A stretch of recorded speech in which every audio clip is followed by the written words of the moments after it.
Sérgio Moro resolveu se manifestar nesse domingo sobre declarações feitas pelo Gregório do Vivier num ato Lula livre, e a gente vai conferir um trechinho do vídeo a que o Moro se refere com a palavra Gregório do Vivier. Solta o vídeo. Está preso mesmo pelos assassinos. Quem prendeu ele é um juiz que hoje faz parte do governo que o derrotou. E a gente nunca pode esquecer disso.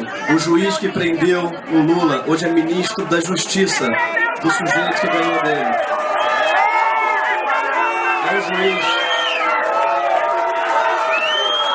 É um juiz que fala fino com a milícia, fala fino com os Estados Unidos e fala fino com todo mundo também, que ele fala fino, ponto. Eu tenho muita pena de todas as cônjuges dele, Brasil afora. É um sujeito realmente fraco, frágil, é um covarde, é um merda, um bosta. Vamos lá, Caio, não preciso nem perguntar que lado você fica nessa história, mas eu lanço aí o termo liberdade de expressão, utilizado aqui no relato da Paulinha, sobre a fala do Gregório do Vivier. Como é que isso fica sob o olhar da liberdade de se dizer o que pensa?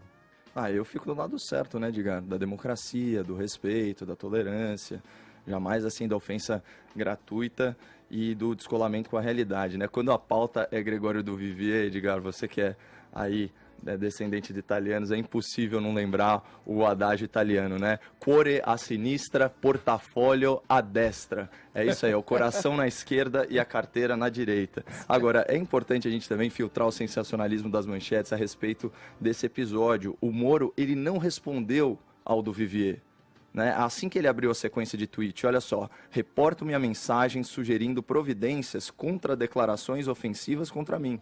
Portanto, a manifestação do ministro é para quem cobra dele medidas judiciais contra essas ofensas. E ele aproveitou o gancho, né, para fazer uma defesa da ampla liberdade de expressão e dar um recado ao STF, que recentemente tentou censurar aí veículos de imprensa e críticos da sociedade civil. Foi exatamente os tweets que a Paulinha acabou de trazer para a gente. Agora, o ministro Sérgio Moro, ele pecou ao fazer uma referência indireta ao Gregório do Vivier, porque em certo momento lá dos tweets ele menciona as ofensas de um, abre aspas, suposto comediante em um evento político partidário Lula livre. O Gregório, né, a gente estava falando de perfunctório, né? O Gregório, ele é absolutamente acessório, dispensável, irrelevante para a mensagem que o ministro queria passar. E o Moro, como agente político, ele tem que começar a antever o sensacionalismo da mídia e o oportunismo da esquerda, que obviamente vai criar aí uma treta que sequer existe, né? Porque na lógica dos arquétipos, se a gente parar para pensar, o herói, ele combate o vilão. O herói nacional, que é o caso do juiz Sérgio Moro, o herói não combate o bobo da corte. Então, para que ficar batendo palma para bobo dançar? Você pega aí, além das injúrias, né? Chamou o ministro, inclusive, de covarde, tal, de juizeco. O do Vivier chamou o Sérgio Moro de juizeco. Você imagina isso? Um cara que em 2016, como juiz de primeira instância, foi eleito pela revista Time uma das 100 pessoas mais influentes do mundo, 2016, né? É responsável pela condenação dos criminosos mais poderosos do Brasil, inclusive um ex-presidente da República corrupto. É um cara que arriscou a sua vida, arriscou a vida da sua família. Para um cara que nem o Gregório do Vivier, que certamente acredita que Márcia Tiburi e Jean Willis corriam um sério risco de vida, imagina o Sérgio Moro colocou atrás das grades os maiores empreiteiros, os maiores políticos do Brasil. Aí você tem essa suposta treta, de um lado esse cara que é herói nacional e do outro você tem o do Vivier milionário, que é uma contradição ambulante, né? Um cara que em pleno século XXI defende... É milionário? Ele não sabia. Milionário. Ele não é rico, Edgar. Ele é milionário. Milhões e milhões. Um cara que em pleno século XXI... Contando piada. Defende...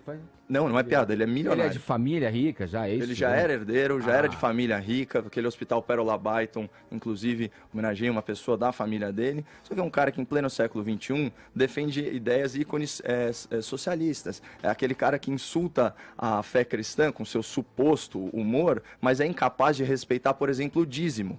Mas que ele não vai socializar os milhões e milhões de reais que ele tem investido nos grandes bancos de investimento por aí, que a gente sabe. Mas voltamos então ao começo. É aquela velha história, o adágio italiano. cuore a sinistra, portafólio a destra. O coração está na esquerda, mas a carteira está na direita. E para fechar, é exatamente aquele trecho que a Paulinha destacou do Moro. Ó. Declarações de baixo nível falam mais sobre o ofensor do que sobre o ofendido. Então, assim, o ministro de fato fez uma excelente defesa da liberdade de expressão, mas ele deveria ter muito cuidado para não dar status de vilão para quem só é bobo da corte.